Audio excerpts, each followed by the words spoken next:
Habíamos.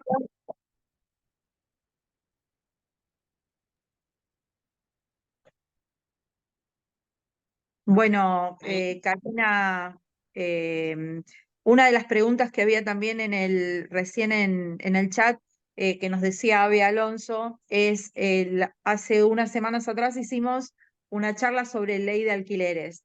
¿Y qué paralelismo tiene con este tema que nos estás planteando vos sobre el tema de que siempre el castigo cae sobre las disidencias, sobre las mujeres, sobre las personas con más necesidades, ¿no?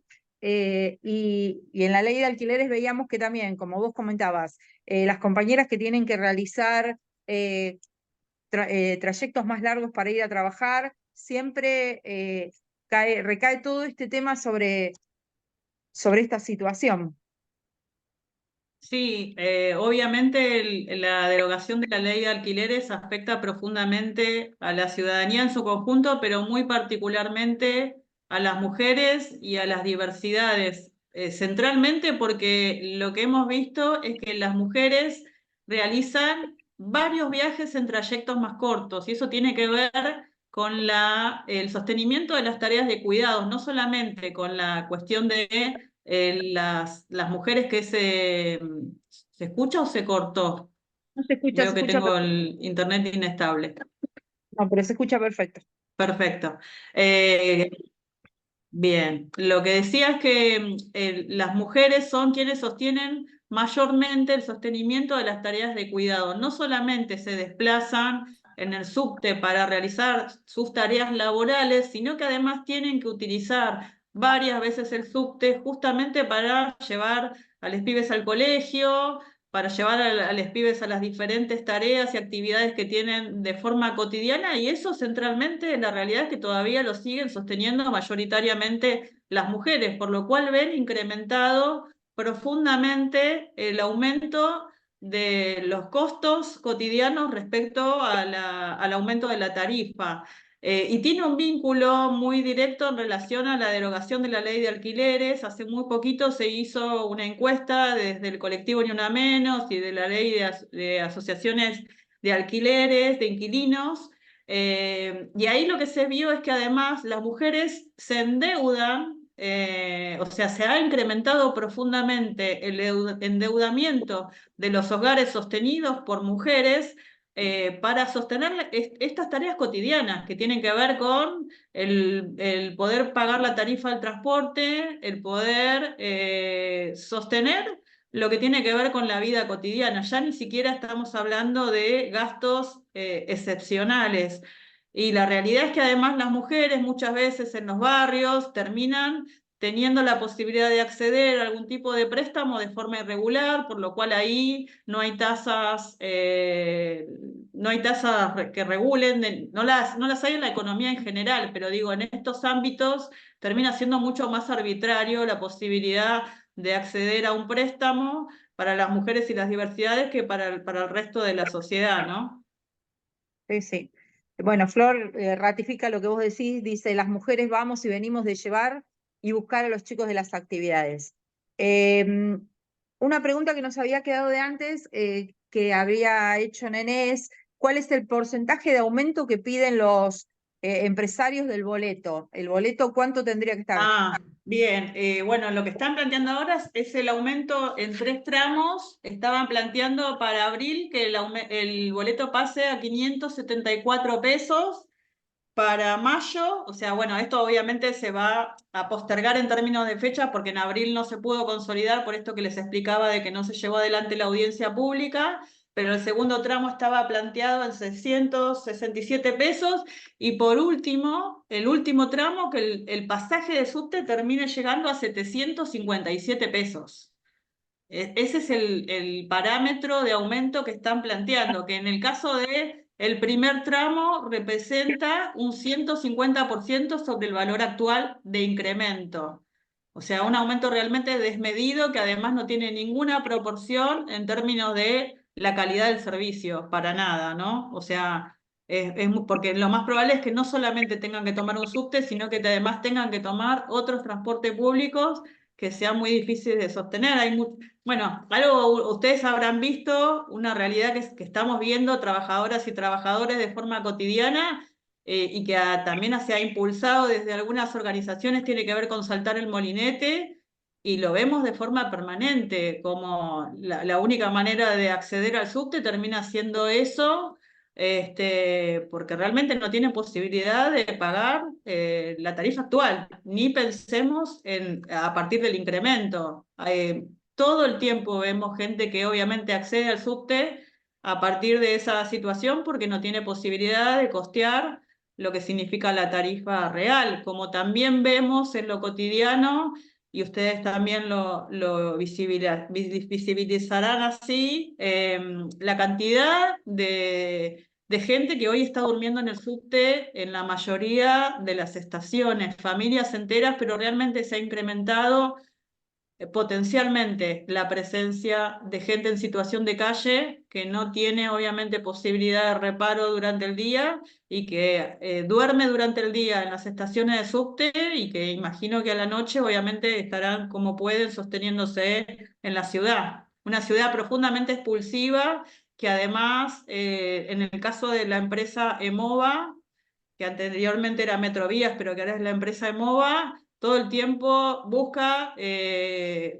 convocar al personal de seguridad para expulsar, para sacar arbitrariamente a la gente que está en esa situación. Ustedes verán que no hay ningún tipo de prevención en el subte en términos de medidas de seguridad en lo cotidiano, o sea, a la gente les arrebatan pertenencias o hay alguna situación de conflicto o lo que fuera, y ahí no hay nadie para resguardar la integridad de usuarios y usuarias, pero sí lo hay para sacar a la gente que está en situación de calle y que lamentablemente no tiene otra posibilidad que buscar un ámbito medianamente cálido, entre comillas, para resguardarse durante el día. Y sí, también el tema de la represión que utilizan, yo lo he visto en las estaciones de trenes, que vos ves, pasás el molinete y tenés, no, no es seguridad, control creo que se llama, los de ustedes, los Evasión. trabajadores, ¿cómo? Evasión.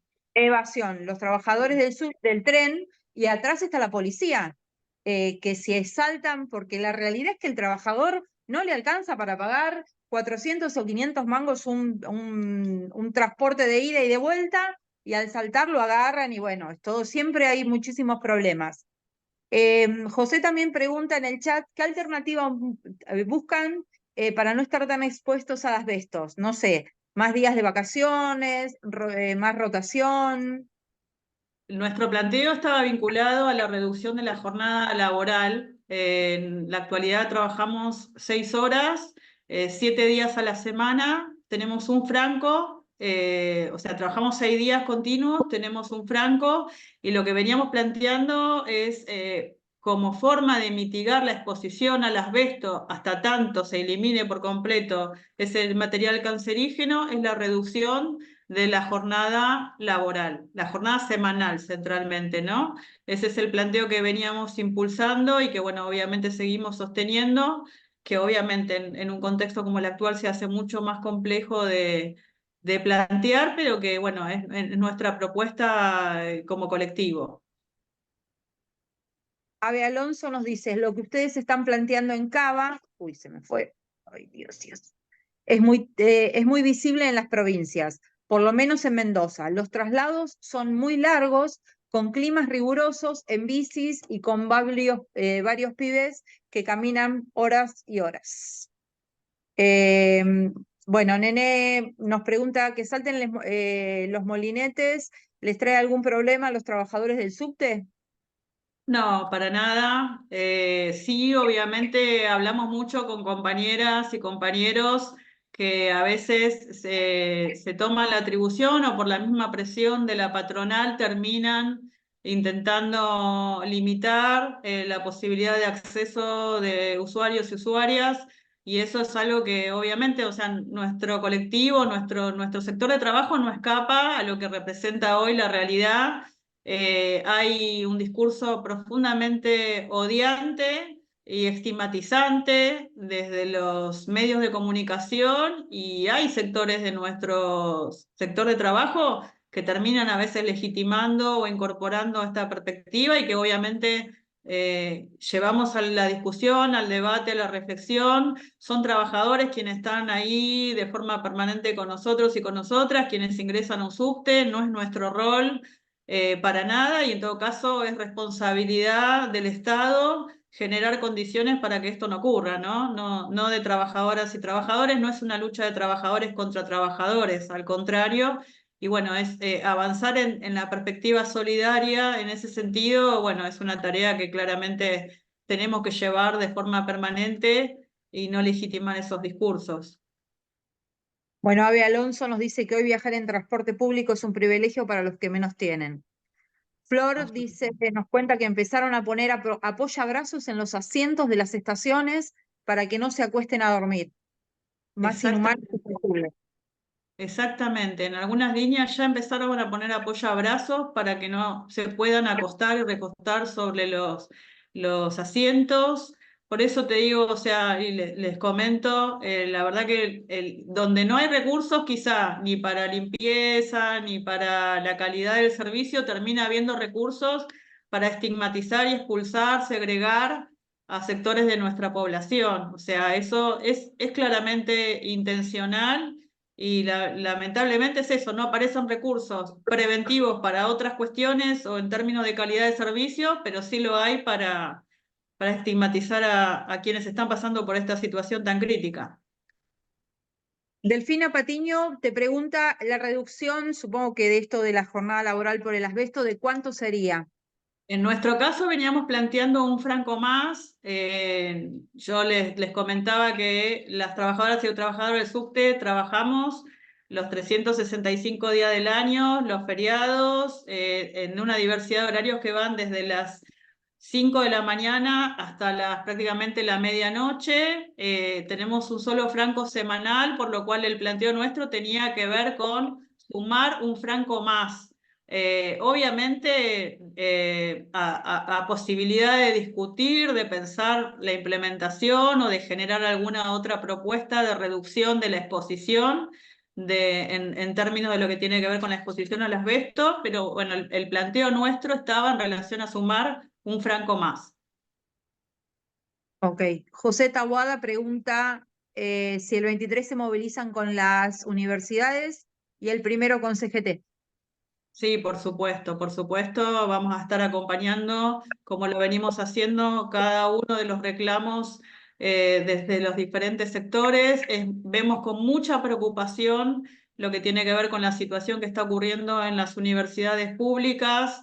La mayoría de las y los laburantes estudiamos o están estudiando en la universidad pública. Entendemos que es un baluarte la educación pública en todos sus niveles, y que tiene que ser una defensa de la clase obrera y de la clase trabajadora centralmente. Por supuesto, estaremos la semana próxima, el martes, en la movilización, y obviamente en la movilización próxima el 1 de mayo, y acompañando el paro general el próximo 9. Buenísimo. Es lo importante en este momento de unirnos y manifestarnos en todas las formas posibles, ¿no? Ante este gobierno que viene por todos los derechos. Vinieron así de simple y sencillo por todos los derechos, desde lo que es el DNU hasta la reforma laboral y todo lo que nos podamos, todo lo malo que nos podamos imaginar viene de parte de ellos. A ver, tú, em, Alicia La Turca Graciano nos pregunta, por el tema del material contaminante como el asbesto, el macrismo tiene una historia muy perversa, se vivió en el Borda con el desmantelamiento de los talleres protegidos, se debe demandar también una reforma desde lo previsional para que las y los trabajadores expuestos, para los trabajadores debe bajarse el rango de la edad para acceder a la jubilación. Ustedes tienen la edad de jubilatoria es la de 65 y 60.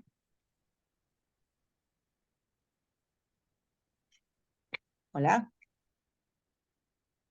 Exactamente, el servicio de subterráneo, de hecho, hasta un determinado periodo, antes centralmente de lo que tuvo que ver con las políticas neoliberales, era declarado insalubre y tenían la posibilidad los compañeros y compañeras de jubilarse con ese régimen.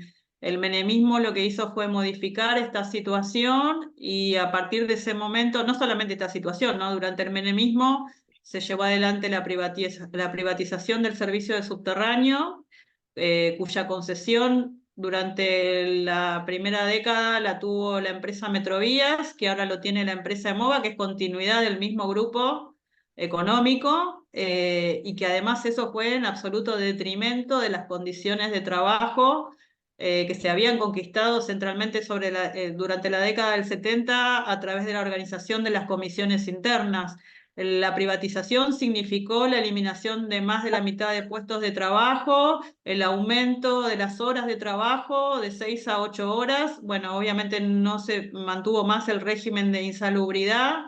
Se redujo el salario drásticamente, se tercerizaron la mayoría de las tareas que se llevaban adelante por convenio colectivo de trabajo. Todo eso en complicidad, bueno, con una organización sindical que no nos representaba, por eso luego tomamos la determinación de conformar una propia organización gremial que reivindique y lleve adelante las demandas del conjunto de las trabajadoras y los trabajadores, pero el neoliberalismo significó, entre otras cosas, es claramente todavía una deuda pendiente, la posibilidad y el reconocimiento de la insalubridad, porque es una tarea la que realizamos en un ámbito que sabemos que es insalubre, que significa un montón de consecuencias sobre nuestra salud en determinadas diferentes aristas, en la vista, en lo auditivo, con problemas gastrointestinales. O sea, tenemos muchísimos compañeros que han fallecido y compañeras que han fallecido a lo largo de estos años con diagnóstico de cáncer de diferentes tipos, y sabemos que eso es resultado inmediato de estar en un ámbito que no es salubre para nada, al contrario, ¿no? Yo recuerdo una vez en una charla en una actividad de salud laboral, que los compañeros nos contaban que en un momento, ante un accidente, obligaban al trabajador a seguir manejando. O sea, había atropellado a una persona porque se había suicidado, porque se había caído, y los obligaban. Y ahí estuvo la intervención sindical, donde se empezó a tener en cuenta la cabeza del trabajador y que la realidad es que era que ese chofer, no es chofer, o es chofer, sí, ¿no? Que es Conductor o conductora, sí. conductora, que ese conductor o conductora quedaba con un daño psicológico en ese momento, el cual no podía seguir manejando. Y bueno, la presión de la empresa siempre existió. Bueno, Cari, Y todavía hoy se mantiene, eso también les quería compartir en referencia a eso, porque, por ejemplo, en el último periodo, en los últimos años, quienes trabajamos sobre las formaciones, ahora a la empresa le pagan por recorrido entero que realiza la formación, por lo que llamamos por vuelta. Entonces, por ejemplo, cuando hay una persona que se descompensa sobre una formación o tiene alguna situación de salud, de forma permanente hay una presión para que se baje a esa persona de la formación, cuestión que obviamente en nuestro caso no compartimos, no aceptamos y que muchas veces termina implicando una situación de conflicto gremial porque no sabemos cuál es la situación de base que está implicando que un usuario o una usuaria esté descompensada o esté descompensado, pero la presión es permanente para que a esa persona se la baje de la formación y se la deje a resguardo en todo caso de alguien en la estación, pero se la mueva de la situación inicial. Eso es permanente. A mí me ha tocado, por ejemplo, ver una persona fallecida en el andén de una estación y que si no fue por voluntad directa del conductor, que en este caso eran dos, un conductor y un guarda, que dijeron no avanzamos más, la empresa pretendía que la gente siga pasando sobre la persona fallecida y que el subte siguiera funcionando. O sea, a ese nivel de deshumanización absoluta es que esta empresa se maneja. Y que además hoy en día, o sea, no le importa. Y nosotros, obviamente, primero que no vamos a dejar una persona descompuesta porque no sabemos qué situación está transitando, Y además porque incluso hasta implica la posibilidad de abandono de persona, una causa penal y un montón de cosas de las que somos conscientes, pero que, bueno, convivimos con eso de manera cotidiana. Bueno, Karina, agradecerte esta eh, hermosa charla. Gracias por todos los conocimientos que nos has transmitido. Agradecerles a todos los que están presentes y pasarle la palabra a la compañera Janina, que va a ser el cierre de esta hermosa charla. Muchas gracias. Muchas gracias. Hola, buenas noches compañeras, compañeros. Principio, muchísimas gracias Karina por la charla, por el espacio, por el tiempo que nos brindaste. Creo que el DNU es algo que se viene teniendo que trabajar porque justamente lo que hace es interpelarnos en la vida cotidiana. Nosotras como trabajadoras y como jefas de hogar, en la mayoría de los casos, y las disidencias también, son las que terminamos sufriendo los flagelos de una sociedad patriarcal, porque lo miremos por donde lo miremos, una derecha o un sistema capitalista como el que estamos viviendo hoy en día, básicamente es esto, es venir por los derechos conseguidos y logrados, sobre todo en tema de feminismo, mujeres, libertades y derechos, y desde esos lugares barrernos para que justamente nos estemos abocando y enfocando en lo que podemos decir que es una afectación psicosocial de nuestra vida, no solo de la cotidianeidad, sino también del espacio laboral. Es tremendo lo que hablabas recién sobre esta cuestión de la deshumanización, trayendo también algo que decía en el chat recién, esto de tener que utilizar las fuerzas las fuerzas policiales para reprimir a pacientes en un borda, en un neuropsiquiátrico, como así también utilizar las fuerzas policiales para atacar a trabajadores que no están llegando a fin de mes, que no estamos llegando a fin de mes, y ponernos trabajadores contra trabajadores, me parece que es el logro más grande de este gobierno.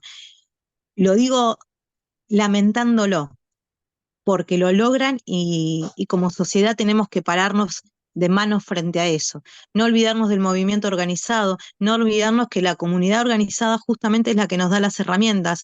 Cuando uno escucha todo lo que ustedes lograron, me tomé el atrevimiento, pido disculpas de tomar nota de ciertas cosas, poner el transporte como un derecho.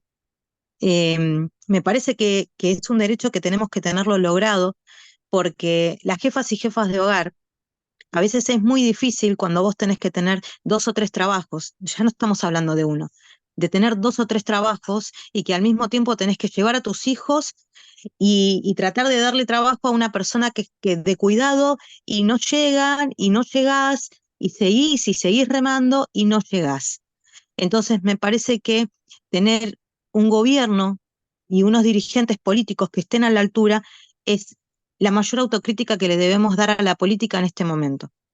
Me parece que desde esos lugares, creo que el movimiento sindical dentro de lo que es Argentina y a nivel internacional es un ejemplo en algunos aspectos, en otros lamentablemente tenemos muchísimas críticas para hacerlo como compañeras trabajadoras, y sobre todo como compañeras trabajadoras, lo digo.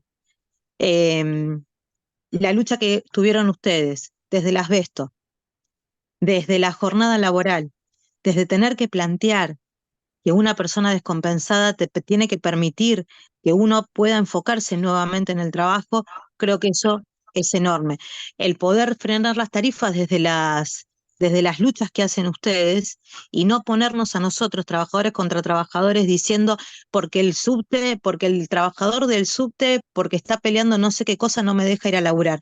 No, somos todos laburantes, y volver a afianzar un movimiento organizado, una comunidad organizada, hablando como trabajadores, creo que es lo fundamental que tenemos que seguir replicando. Creo que estos espacios nos están brindando justamente esto de poder escuchar de mano de trabajadores y de dirigentes, que son los que nos tienen que llevar a esos lugares, a poder interpelarnos y dejar de estar esperando también que un DNU, y perdonen la expresión, nos siga jodiendo y jorobando la vida, porque nos está jorobando la vida en cuestiones tarifarias, en cuestiones de alquileres, en poder llegar, en llevar a nuestros hijos a la escuela. En todos esos derechos mínimos nos están complicando de todos esos lugares. Te agradezco enormemente, Karina, creo que en nombre de Charlas Compañeras y de todas las compañeras y la gente que estuvo escuchando hoy, y que podemos replicar estos videos para que puedan seguir adelante, creo que es fundamental poder escuchar estas palabras de ustedes y, y seguir adelante. Desde los trabajadores que tenemos la posibilidad de tener un trabajo en blanco y también a los trabajadores que no están registrados. No olvidarnos de los compañeros que han perdido el trabajo en este momento a manos del Estado y que han sido también trabajadores en negro por parte del Estado. No nos tenemos que olvidar que nos tenemos que ver este 23 en defensa de la universidad, ¿sí? En defensa de una educación pública, que no viene solamente como derechos ganados en el peronismo, sino que viene desde muchos años antes. Entonces me parece que tenemos que seguir defendiendo la grandeza que es nuestra universidad pública y gratuita, ¿sí? Muchísimas gracias. Muchas gracias a ustedes, compañeras, compañeros, reivindicar el espacio, tus palabras, compañera Yanina, y la de cada uno y cada una que ha traído en la charla. Desde ya, por sobre todo, en un momento tan difícil y tan crítico al que asistimos y nos toca transitar, porque es un gobierno que además tiene un programa claramente planificado. No es que está improvisando, saben perfectamente lo que están haciendo y sobre qué sectores avanzar. Confiar más que nunca en la organización obrera, en nuestra historia de lucha. Pretenden todos los días fragmentar nuestras luchas para que peleemos por separado, para que no tengamos una unidad, pero sabemos claramente que la venimos transitando hace muchos años y que esa claramente es la fortaleza más grande que tenemos como movimiento obrero, pensando en un movimiento obrero que involucre justamente a todos los sectores de trabajo, hablando de los sectores que pueden tener la posibilidad de estar dentro de los sectores formales, como también aquellos que están dentro de la economía popular. Este es un gobierno que además utiliza la crueldad, la perversidad y la fuerza de las fuerzas de seguridad en la represión en las calles. Entonces, bueno, eso, fortalecer más que nunca estos espacios, avanzar necesariamente en una propuesta, en un proyecto colectivo que nos represente, haciendo obviamente autocrítica de las deudas en términos de representación al que hoy asistimos. Hay una crisis que atravesamos de representación, hay que pensar obviamente en otras formas y en otras lógicas, y es muy necesario que compañeras y compañeros del movimiento obrero estén claramente en los lugares de representación hacia adelante, porque sabemos cuáles son las necesidades cotidianas, porque tenemos una historia de lucha y porque hoy, si bien lo que nos toca transitar es muy doloroso, tenemos la perspectiva de que esto va a darse vuelta en algún momento a partir de la organización y de la lucha colectiva. Así que agradecerles a ustedes, abrazarles y vamos por eso, compañeras, compañeros. Muchas gracias, compás. Gracias a todos por estar. Nos vemos la próxima. Un abrazo grande y nos vemos el 23 Un en La abrazo, Plata. nos vemos el martes. Chau, chau. Nos vemos el 23.